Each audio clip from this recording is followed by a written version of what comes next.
Good evening, everyone, and it is such a delight to be here with you this evening. For some of you, it's morning. For some of you, it's the nighttime. For some of you, it's the afternoon. I'm Nicole Waldron, and it's my pleasure to be the new webinar host for eMHIC. I'm so glad you can join us for this fireside chat this evening, and it's on digital and AI transformation at scale, a case study of Aotearoa, New Zealand's largest primary mental health care service. Today's topic is about how the technology systems behind mental health services shape how care is delivered every day. As services grow, those foundations need to evolve with them. Like any journey of growth, transformation is not a single moment, but an ongoing process of creating the right conditions and technology infrastructure so that both clinicians and the people they support can thrive. Now today, we'll explore how New Zealand's largest primary mental health service, Fresh Minds, partnered with technology provider Tacklit to modernize their digital infrastructure, building a more connected, scalable, and future-ready foundation for care. We'll hear about how they approached the shift in practice, including how they held on to culturally integrity along the way, and how stronger systems can open the door to better experiences, better visibility, and more responsive care for everyone. We know that mental health is complex, but technology these days should not be. So let's see how this marriage is going to work and has worked to make things easier. Now, we're honored to have tonight the leaders of these esteemed organizations in this space here with us on the digital platform. I'm so loving digital because guess what? We can talk to people all over the world. And before we hear from them, I'd love to, and I know our speakers would, love to know where you're from, your country, your organization, your area of interest. Put it in the chat. Let's get together. I can't see you. You can see me, but I can't see you. So this is my way of interacting with you a bit and our team backstage. And it also can spark some really good conversation and even drive us as we build the webinars that we want to host in the future for all of you. Now, if questions come up, drop it in the Q&A box, and I'll try my very best with the team to bring them into the discussion after the presentation. Now, the good news is, well, it's lots of good news because I'm here and we have a great team and we have a great topic. The session is being recorded and the eMHIC team will make the recording available shortly in the Knowledge Bank. Now, remember, you got to visit our website, sign up, join up, learn about eMHIC if you don't know much about us, or if you know a lot about us, but you've never became part of the inside the inside knowledge, the inside team, what's going on. And so it's my pleasure. I don't want to delay because I can really talk, but I'm so excited. I met Dr. Tanya Wilson and Chris Griffiths, and I want to tell you a little bit about them before we bring them onto the virtual stage. Dr. Tanya Wilson is a clinical psychologist and general manager of ProCare Fresh Minds, one of New Zealand's largest primary mental health and well-being services. With over 30 years' experience, she has held senior clinical and operational roles and leads initiatives focused on early intervention, integrated care, and improving access through innovative and digital solutions. Joining her will be Chris Griffiths, and he is the co-founder of and the CEO of Tacklit, and that's Tacklit. I want to say that for you, so if you want to look it up, you can go online. An end-to-end platform supporting the delivery of mental health care used by organizations globally. He brings extensive experience in digital technology and AI leadership with a background spanning multiple industries, including health, education, and employment. And so please give a warm welcome with your emojis in the chat. Anything you want to say, a hi, a high five, as they join us on the virtual stage, because I am looking forward to learn more about these two companies, to learn how even this partnership came together, and even like Fresh Minds, like what made you even approach Tacklit, and Tacklit, what made you say yes? Like, how did this partnership work? So I'm hoping that they're going to come through that door very soon, and I am going to welcome Chris and Tanya to the stage. I got Chris, and we got a Hey, common Nicole. door system. Hi, Chris. How you doing? I'm well, thank you. I'm very well. Thank you for the generous intro. Oh, generous. I feel so privileged to be on this stage with the two of you tonight. And Dr. T, Dr. Tanya, how you doing? Kia ora koutou. And ngā mihi nui, thank you so much, Nicole, for that very warm and inspiring introduction. And I think, oh, we set us up. We've got a big thing to follow. But lovely to be here and share our journey and talk about how Chris and we got into this working relationship.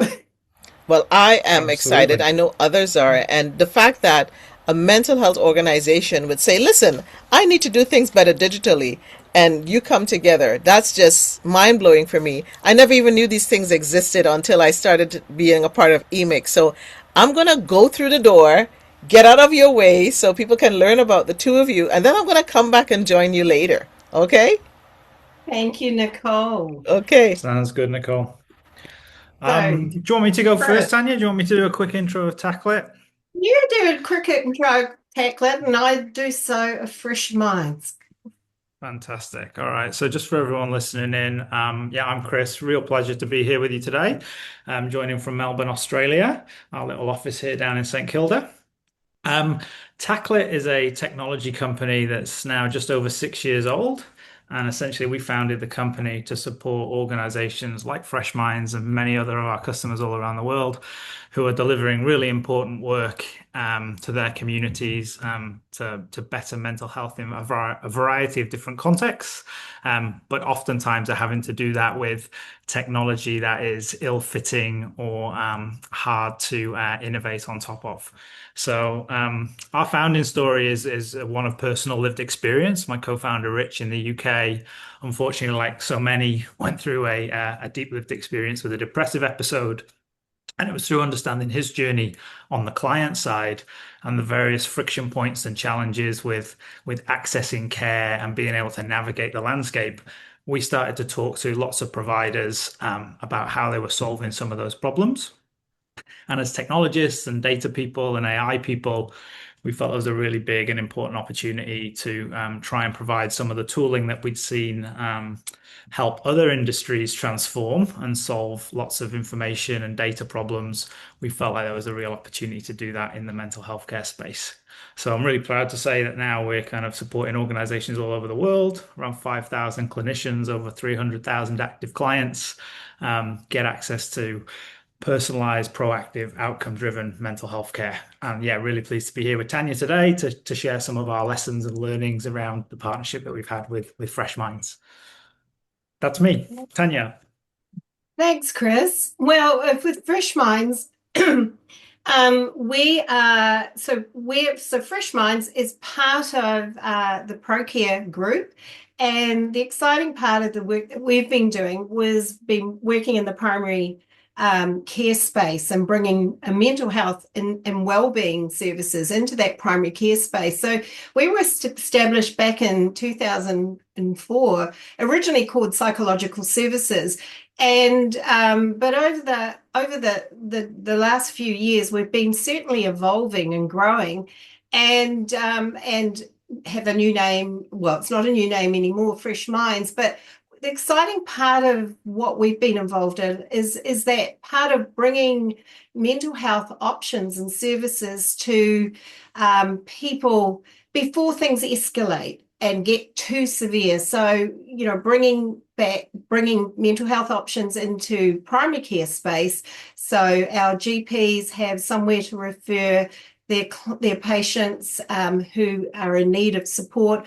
Or certainly we work in schools, so students being able to access our services easily. We take our services to the school, our psychologists in schools program, and a range of other options that services we run, including one we're very proud of, Te Tumu Waiora, where we, some years ago now, we brought primary care behavioural health into Aotearoa, New Zealand. So we're very excited about that. Now, I forgot to say, I'm based in New Zealand, in Auckland.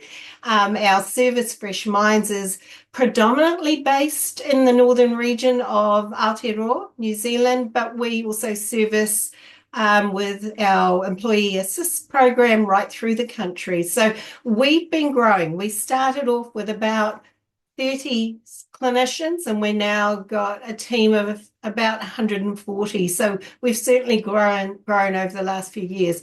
And I guess the key thing of growth is making sure we have the right systems to support our development.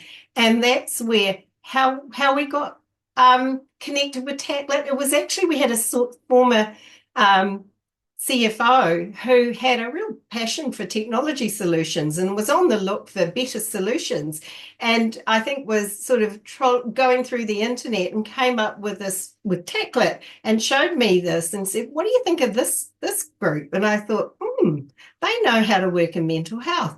I'd like to know more. So here we are.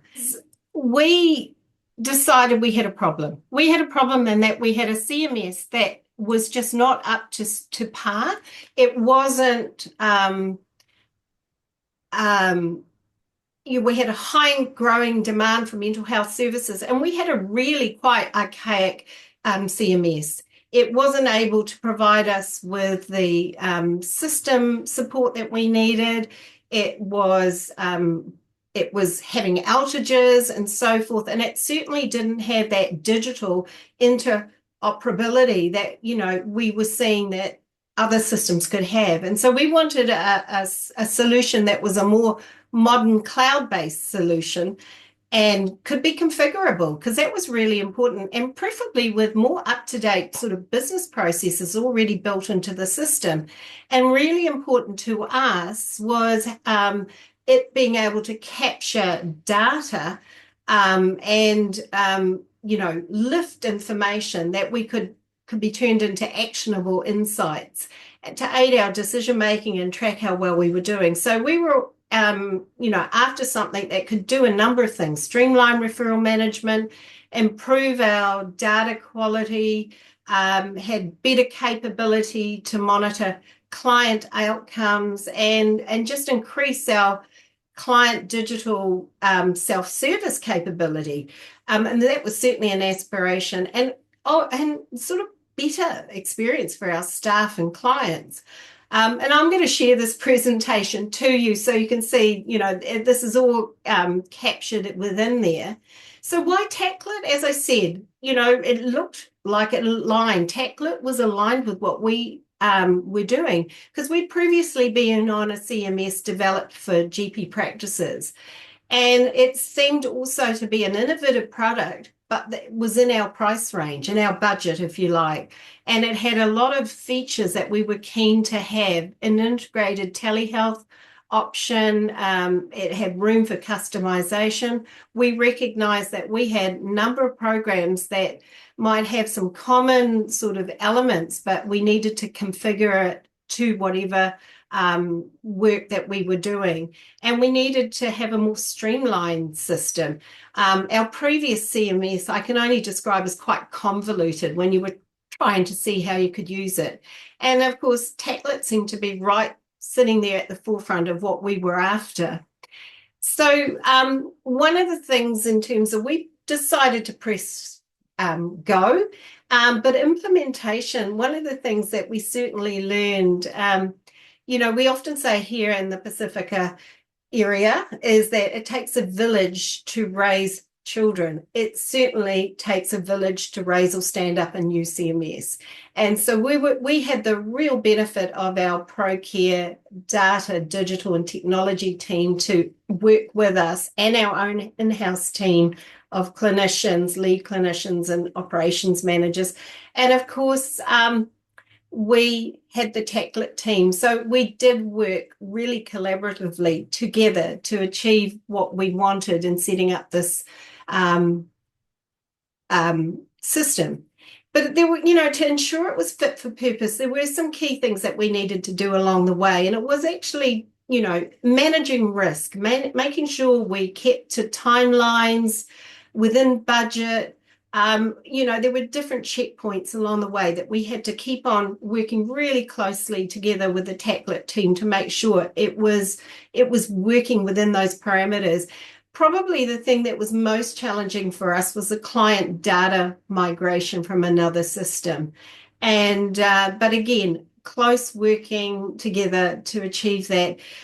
Clinical quality integrity, that was paramount for us to make sure whatever we were setting up was going to achieve that level of quality that we were after, and of course the analytics and the insight capability. So it was really great to have our data analysts participate in this to make sure that whatever we were shaping up was going to be fit for purpose and going to be able to give us what we needed to in terms of reporting and tracking all sorts of things like utilization and various other things. Respecting culture, it was really important. We needed to make sure it was relevant and culturally appropriate to Aotearoa in terms of how we set this up, and making sure we also had a consumer input into the design of the way we wanted to configure the system was really important. And of course, staff experience. We also had our staff feed into it, and also one of our key referrers groups are GPs, and so we also had a focus group to have some feed in from what they needed from us. And so I guess the really pleasing thing is it achieved the goals that we set out to work on. So in terms of positive impact, referral efficiency, my team reports back to me that it has so much quicker. In fact, they're saying 50%. It's half the time that it used to take to process a referral coming in.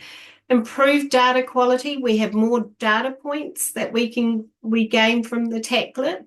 The third positive impact is improved staff experience. Now, I must say, during this implementation, we did have some staff who were quite frustrated, quite reluctant adopters of the new system. And I guess the positive impact is when they now say, actually, I really love Tacklit. That was both a relief to me, but also reassuring that we've brought on board the right system. And a relief to me as well, Tanya. A relief to me too. Yeah, it was a bit of touch and go, and I thought, well, I know not clinicians might get a reputation for not being that tech savvy. I've just proven that is true, but it was more a case of they really see it as a tool that enables them to do what they do, and it's not an easy job they do. So it was really very pleasing. The other thing is service visibility and scale up. We have been growing and we take on new programs. So one of the things that's been really exciting is as we take on a new program, we can create a new workspace that leverages off what we've already designed, but actually creates a dedicated workspace with the nuances of that new program. So that's been a really positive thing. Virtual care capability, our ability to have a system that's integrated so we can pivot easily between in-person and virtual care has just been really, it is a game changer in terms of our ability to flex and meet the needs of our clients, but it also increases access and reach to those who need our support. And of course, the other thing is we're feeling pretty optimistic in terms of future-proofing. We haven't quite achieved our aspiration of our clients having online digital access yet fully, and so that's still on our horizon, but it's certainly, we feel confident that will be achieved. And I guess just finally is, would we do anything differently? Well, there's definitely some learnings. One of the things was, and for anyone contemplating a transformation, is being realistic about timeline for change. We probably needed more time for easier transition. We were, very sort of optimistic that things could be done and dusted. And I think we probably set a 3-month window. You need time because it is about transitioning and embedding a new way of working. We also, the learnings was to review business activity level and aim for that window when the best time is to do the migration changes. That was quite a significant piece of work there. And the other thing is be open-minded and stay grounded with your expectations. I think with any new system, we can set our sights high, but it is about starting off in a simple way, as Chris will often talk about, but we have to recognize that our services are quite complex. So how do we make those simple? So we actually had to be grounded and roll with the change. And the change will evolve some new exciting things as well. Also be mindful of the impact of change on your staff. I mean, I think our staff were keen to have a system that was better and easy to use, but that transition takes time. So it will, there was a lot of training involved, a lot of supporting the team to see how it could be embedded into their daily routines. So that was really important. The other thing was to think about the language we're using, ensuring concepts don't get lost in translation. So for us as clinicians, we do talk quite a different language to our software developers and our digital people, and then Tacklit coming in as well. So we had to make quite a bit of space for are we all clear on the meaning of what we're doing? Are the concepts, we've all got different words to describe that concept, but do we understand each other? And look, once we achieve that, it really made things really good to work with. And I guess our last learning was have a strong partnership with your digital technology provider. That is vital because, for all of us, we have our own timelines and we have to flex with each other and be accommodating of each other. And I think that's been something, Chris, we've been really pleased to develop an ongoing working relationship. So it wasn't just a one-off, it's an ongoing working relationship. So I guess that's to hand over to you, Chris. Tanya, I'm just blown away by, the transformation that you spoke about and even the services that you offer and hearing the benefits already. The referral efficiency has improved, the data quality, the staff experience has improved, even virtual care improvements. That's, a bing bing for me. And I wish we had that here in Canada. Chris, people are going to be knocking at your doors. And because there's so much of the services that you offer that many mental health organizations offer at Fresh Minds, Tanya. And so, Chris, I think as we're listening to the conversation and hearing, what Fresh Minds offers and bringing and recognizing that they had a problem that they needed a solution for, I think it would be great now to even learn a little more about Tacklit. And for those of you who are joining us, I have here with me Tanya Wilson from Fresh Minds, and I have Chris Griffiths from Tacklit. And so in the chat, if you have any questions, drop it in the chat as it's coming. I know I've seen a couple of questions coming in, a couple of comments, and I'm going to tell you guys, we have folks from Philadelphia, Australia, Nova Scotia, Halifax, Singapore, Hong Kong, New Zealand already on the line, and Canada. So we have a wide array of audience. So Chris, I'm going to turn it over to you to let us know. I'm going to go back through the door. I was just so curious to come in. I wanted to start to see my face. I was like, I'm excited. Thanks, Nicole. So tell us, Chris, about Tacklit and your coming look, together. I'm going to chime off what Tanya was saying and just kind of, I guess, build on the elements that we really think of as important for organizations that are either considering similar journeys or maybe on a journey already, and want to let you know that the things that you may be feeling and experiencing are not uncommon. So first thing I think that Tanya talked around was that kind of inclusivity of design, and I think what Tanya and the team did really well at ProCare, and it's testament to the organization for doing some of the thinking up front. So when they kind of came and started the conversation with us, they had a semblance of the type of problems that they were trying to solve. They knew what was important for them.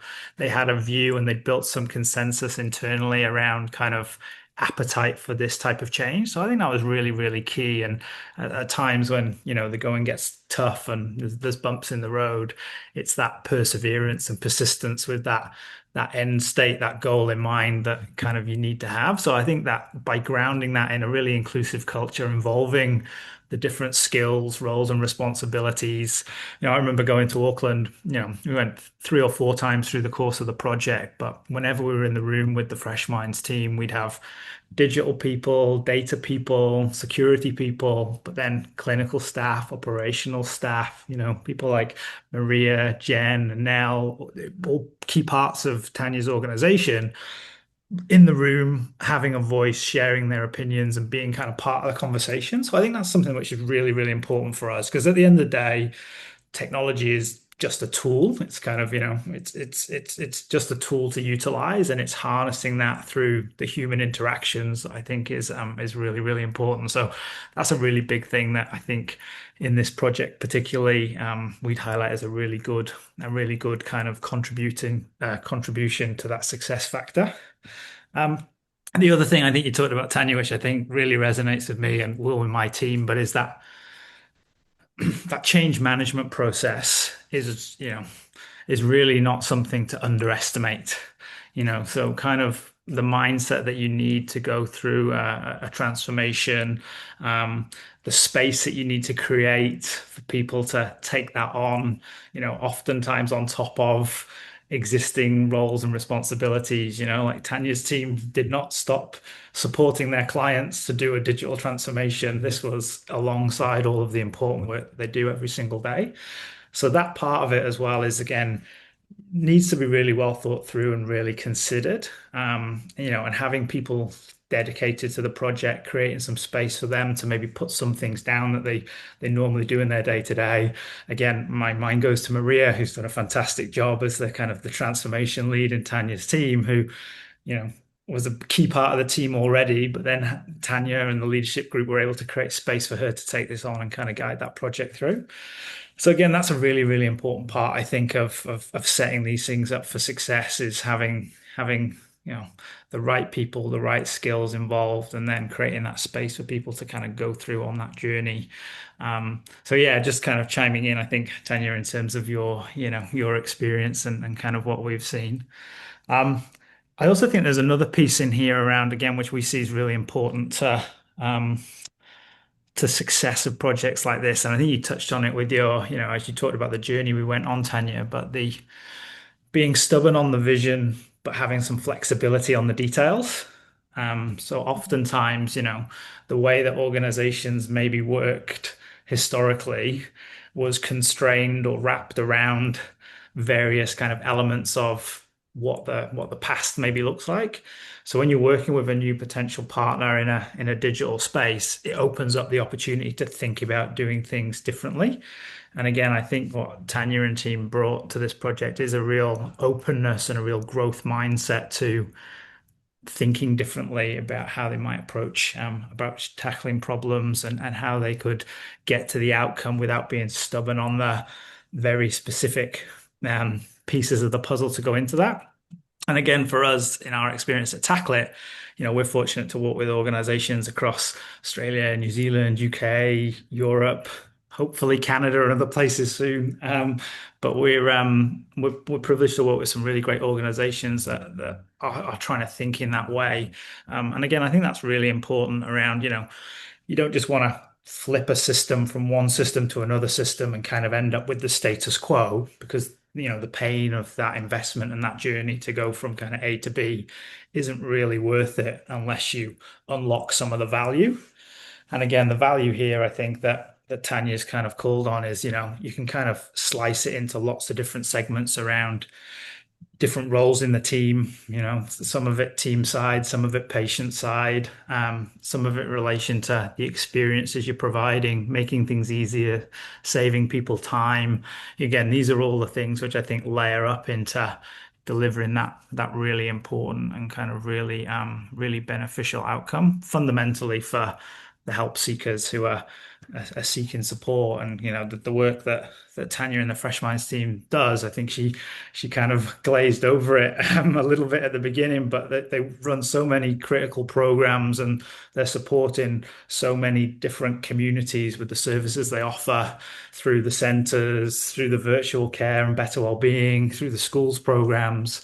And so by having these impacts of being able to kind of improve things across the board, it has a really kind of, uplifting effect, I think, on that whole community. And essentially that's why, going back to our founding story at Tacklit, it's kind of why we wanted to play a role in this space. We're not geared to deliver care. That's not our skill set. But what we wanted to do was bring that digital, that data, that technology lens to allow teams like Tanya's to amplify their impact and kind of go even further. So yeah, so that's kind of my 2 cents, just chiming on top of what you said there, Tanya. You said 2 cents. That was like a whole dollar Sorry, and I know change. my team tell me I talk too much, so Oh, you I should Chris, you listen, Chris, you didn't talk too much at all. I think, it was just, what we needed. And, when you think about technology, I even wonder like, what are the things that you would say that, when you look at mental health organizations, what they should be concerned about because technology is changing so quick. So Tanya and her team and her company has come on board and they've done all this great stuff. But technology is moving at the speed of light. What should they be looking out for and preparing for? And companies like Fresh Minds, who have already started the tech journey. Yeah, look, so my sense from that, and I'll maybe let Tanya kind of give her view in a second, but my view is that the world would just continue to evolve and change. The pace of change in technology, particularly in recent times with the onset of kind of generative AI and the opportunities that that's creating and the disruption that that will undoubtedly bring as well, is not going to slow down. So I think my advice to any organization, taking Tacklet kind of out of this, but just as a technology provider, if someone was asking me for my opinion over a cup of coffee, is I think you've just got to get yourself into a position whereby you are able to respond to that change. So oftentimes, I think organizations that we support, they've been around for many, many years and they've got fantastic services, but they are having to work around and in spite of some of the legacy infrastructure that maybe they've had there for many years. So, there's lots of terms that we use, but one that I like is like shadow spreadsheets. So if somebody's running an organization and they've got a gazillion shadow spreadsheets, that's kind of an indicator that the system is not flexible enough, Mm. growing enough, evolving enough, to allow you to kind of continue to meet the needs of clients and funders and government bodies that are constantly going to keep evolving. So I think that would be my advice, is just kind of being cognizant that that change is not going to slow down, it's going to continue, and trying to get yourself into a position whereby with the infrastructure you're using, the partners you have, with the training you give your staff, etc., that you're kind of treating that as a first class concern and an opportunity fundamentally to enhance your care delivery. That's my view. I don't know, Tanya, what do you think? No, I totally agree. And I think one of the things is, it's just reflecting on this when clients come to see us, our job is recognizing that they're on a journey Mm. and part of the journey may be they need some help. And what we hope we do is be enabling of what they need by providing them some tools and strategies to manage their well-being at the same to continue on that journey in a way that is productive for them. Well, similarly for us as services, we're on a journey. We need to also be making sure we're equipping ourselves with those tools and systems that enable us to do the job in the best possible way to reach and have the impact that we want to achieve with the clients that we're trying to help. And look, technology is now here that it can actually be our aid. And I know we're often kind of a bit worried about technology, and certainly I think and my team would have probably drilled Chris's team to make sure that we're not compromising good Yes. clinical quality. And that's the thing. We need to work collaboratively because we've got, some clinical standards, best practice, evidence-based ways of working that we want to absolutely uphold. But if the technology can provide us with easier ways of actually kind of prioritizing our time, so we're not spending a whole heap of time doing spreadsheets, as Chris mentioned, but we can actually just do and focus on the work at hand. And we've got the technology can do that in as automated as possible. That's such a good thing. And I guess we're still coming to terms with using scribes and how that is embedded. But I think for us, it's technology can be our friend, but what we need is that whoever is helping us with that also understands we have a responsibility for best practice as well, and how we can work, walk along together to actually make sure the client's getting the best possible service they should expect to get happens. I love how the integrity of what your clients need to have, maintaining that trust system, making sure that the systems, even though you had to do advancement, moving past the fear of technology, because it is a lot, when we have to think of, finally, oh, we need improvements, but we have to maintain the integrity of what we have, and finding Tacklet to make sure that you did that, working collaboratively together. That is so key. And I think when I hear that partnership, that gives me some comfort. And for the end user, and to think, when I think about it, Chris, I mean, 5 years, and you guys have 5,000 clinicians, over 300,000, active clients. That is huge. And that speaks to what you're doing. And to hear, Tanya's experience with her team, there was some trepidation in some pieces, but the comfort level grow, and the ability, I hear you saying openness and facing that fear, yet, calling each other out. If this wasn't working, working together. Tanya, I have a question in the chat here for you. It says, did you ever consider TGA requirements and the new legislation at any point? Look, I think all the way along we were taking time to make sure, does it meet standards? Is it, aligned with any legislation that we work under? That was actually quite a lot of time was spent behind the scenes by our team, and my team particularly, making sure one of the things was an Australian software company coming into Aotearoa, into New Zealand, and making sure it was relevant to what what was important to us in New Zealand. So we did a lot of work of making sure things were aligned. But that it's also an ongoing piece of work, because every time we stand up something new, like a new workspace, we have to go through a bit of, check. Is that aligned with the standards we need to have? Is that aligned with any new legislation? Is that aligned with the acts? So there's a lot of work in that, I must say, behind the scenes, and I think that should happen with any system. So we had to be confident we were still doing things, even if we were still handwriting it. It would all stack up to meet those. So I'm not sure I completely have answered that question, but happy to talk more with whoever was asking about that. And we can go into chat and look at it. And I think what I get from it, and I think you have answered the questions, you did your due diligence, making sure that whatever you do, and I'm thinking that, Chris, for your organization as well and your company as well, that once you are having a client, you have to find out the different legislative rules and things that you have to work around to make sure that you're meeting the standards. And again, it's integral. So I think you did answer that, Tanya. Yeah. Chris, did you want to add Yeah, anything that's to right. that That's on that no, I think point? that's a good. I think it's a good summary. Again, I think it's so. As Tanya mentioned, Fresh Minds was our first customer in New Zealand.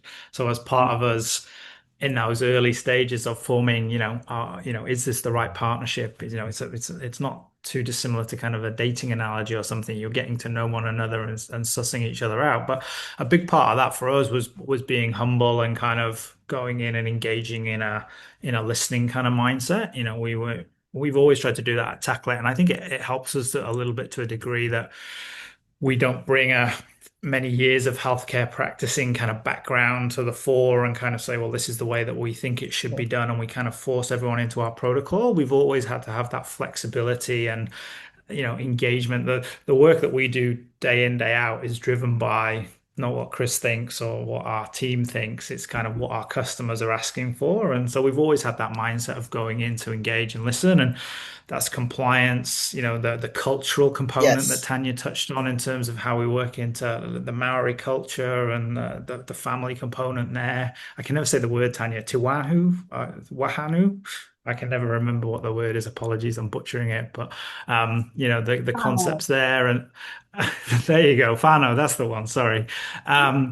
But how do we make sure that the tools both for staff and for any touch points for clients are kind of culturally appropriate, and then you've got the legislative kind of the government, the reporting components. In the US, sorry, in the UK, we do a lot with the NHS providers, and they have reporting requirements for NHS, which in Australia, we have lots of state government and federal government requirements, and they're all very similar thematically in terms of what they're trying to do, but obviously the execution is very different. So, yeah, I think finding again a partner that can bring some of that kind of flexibility for you to make sure you get what you need. I think it goes back to that point I was raising around you really need any transformation, any system you put in place to kind of Right. align to where you want to be rather than kind of jamming something in. And to be honest, that's where we find, I think, a lot of why I think, people end up coming to tackle it is we have a very narrow focus on mental health care delivery. And that is That's a big niche. That's so it's a yeah, significant. exactly. It's a very different space to primary care or Yes. to horizontal allied health, etc. There's lots of nuances around a mental health care journey. And even for us, we work with behavioral change organizations, some, large NGOs, some more commercial private practices. Everyone's delivering care in their own Right. way. So even though we're in that niche, there's lots of considerations there. But I think that's a big factor as well, which I'd advise people who are thinking about this is to kind of make sure you include that in your assessment phase, is again trying to find partners and people with expertise that can help, specifically rather than just kind of being a generalized tool. Because I think a lot of the pain that we see our customers when they're moving into tackle it comes from again having to work around something that was never really built to support a virtual mental health care service. Right. It was built for an inpatient hospital, for That example, which has very, very different, very requirements, for different example. nuance. Totally different Yeah. nuance. And thank you for that. And that was really good advice. And to answer another part of the question there, you said, Tani, did I answer the question? Lena, who asked the question, said there's a tension between what tech in theory can do and what clinical practice deems safe. Legislation such as TJ regulation can be a bit gray around that tension. So she was interested to understand how you approach this, and thank you for answering. So that the answer is there, and we'll take one more question before we wrap up. And let's see here. There was one more question I saw there. There's that hesitancy when it comes to tech in health, particularly AI, resonates. What were some of the biggest challenges in adoption for both patients and staff, particularly areas of frictions that were unexpected? Now you got a couple minutes to do that. Yeah. just got a couple of minutes. Look, I think that is very relevant and current right now as you get the AI moving further, coming into being. But I think the usual thing is this going to we don't want to dilute the service we provide by having technology being a fast track version of delivering healthcare. I think that is often a worry by our clinical team, that we're bringing technology in to make everything faster and less high quality. And I think one of the things is that for us it was paramount that we have a reputation of delivering high quality service. We weren't going to compromise that. What we hoped was that this new system would actually be enabling of that more so than the old system, which wasn't keeping up with where we were, how we were delivering services. So I think it's not a one or the other. It's an and. Yes, high quality clinical practice delivering that in person as well as virtual is something someone should expect. Technology helps us to do the job in more efficient ways, so we're not holding terrible spreadsheets, but more's the point, is protecting people's data, Mm. protecting people's information. That Yes. is really, really vital. We've got lots of restrictions of accessing data. We had to be clear, where are you going to hold our data if we're going to a cloud versus, in a hard drive type system. There was a lot of questions we had, and we had to be confident we are looking after people's precious information. Yes. Yes. And that was at the back of my mind. I was wondering about that. And I kind of picked up on it, from how Tacklet has been moving and the way the questions have been going. But I'm sure people were wondering about that privacy, because privacy is such an important thing. And where, when we think of people hacking even hospitals, Chris, as you think about the question and even what Tanya just said, what guardrails do you have at Tacklet to protect data and as you go forward in these collaborations with the different companies?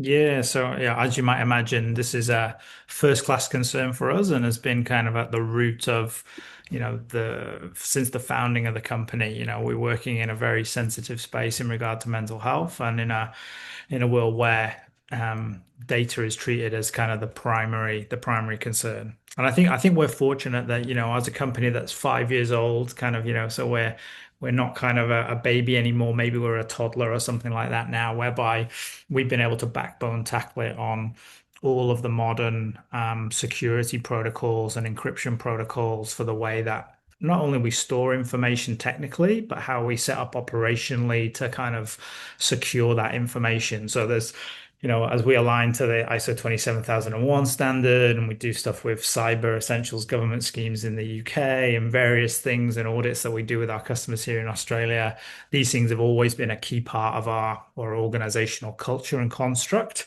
But I think, again, going back to that evaluation phase, these are the questions that people need to be asking. And oftentimes, I think your legacy solution that's maybe been around for 20 years, which hasn't kept up with the times or hasn't been able to be kind of updated as frequently, etc. There's inherent risk with kind of the status quo.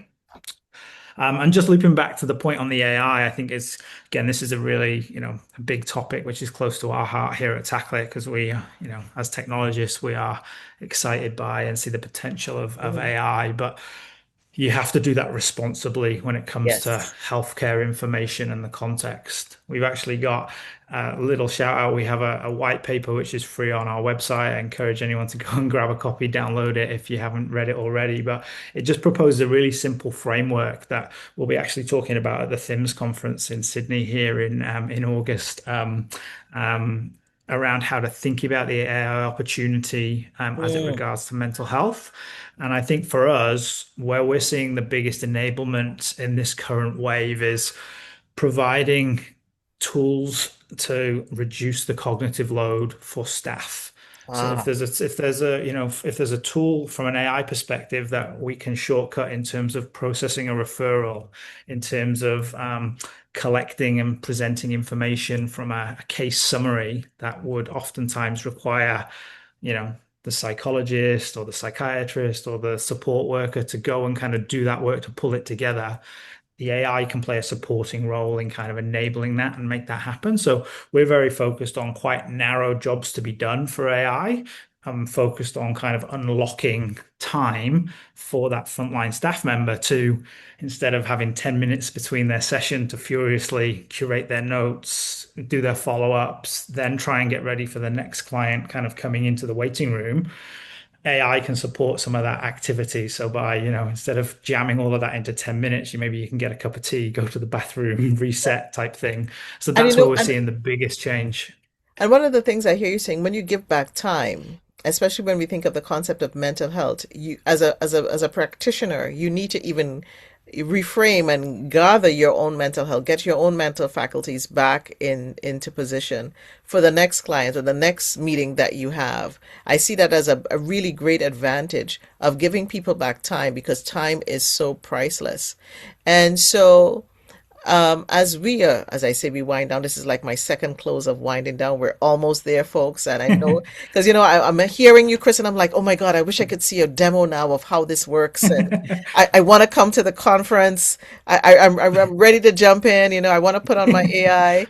And, I even wonder, this is a question I have for you, Tanya. Like, how did you not lose sight of that North Star vision that you had?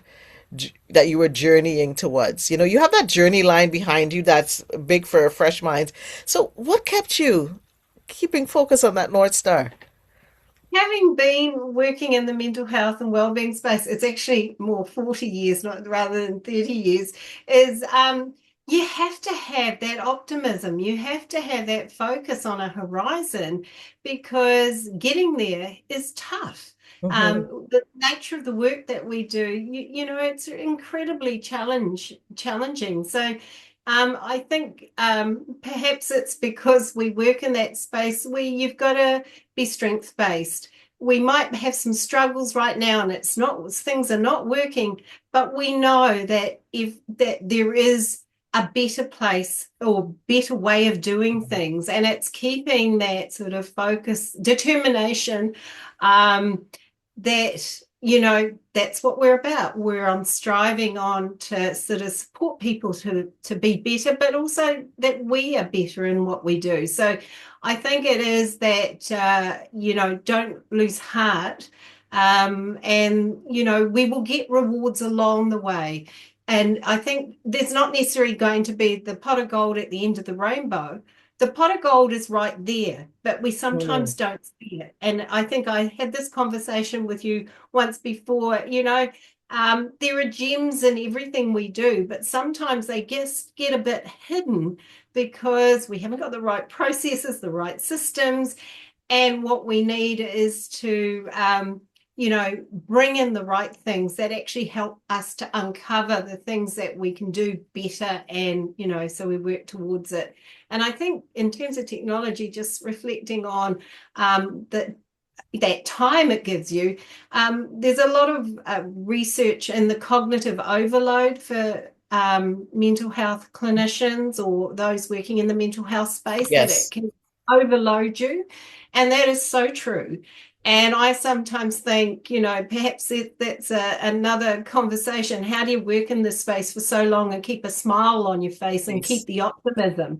And it is grab those tools that are emerging now that can actually give you back that time, so you can keep a focus on what we're about, what we're trying to achieve here in working in this space, and to see the benefits to our clients. That has to be the ultimate sort of reward. We're here to help people make a difference in people's lives. Well, when I hear this conversation, I definitely see it would be, it's like the Odd Couple. Remember that? I don't know if you remember back in the Odd Couple, Oscar, and I can't remember the other guy's name. And it's like the Odd Couple, and you have your company, and who would think that this marriage could really work? This partnership, this coming together, this, let's share a space together, eat food and break bread. And I see that when one has an open mind, it's almost like open AI. When one has an open mind and recognize that they have a problem that they need solved, that would be better for themselves and those that they're serving, and they open their mind to the possibilities of how technology can really help.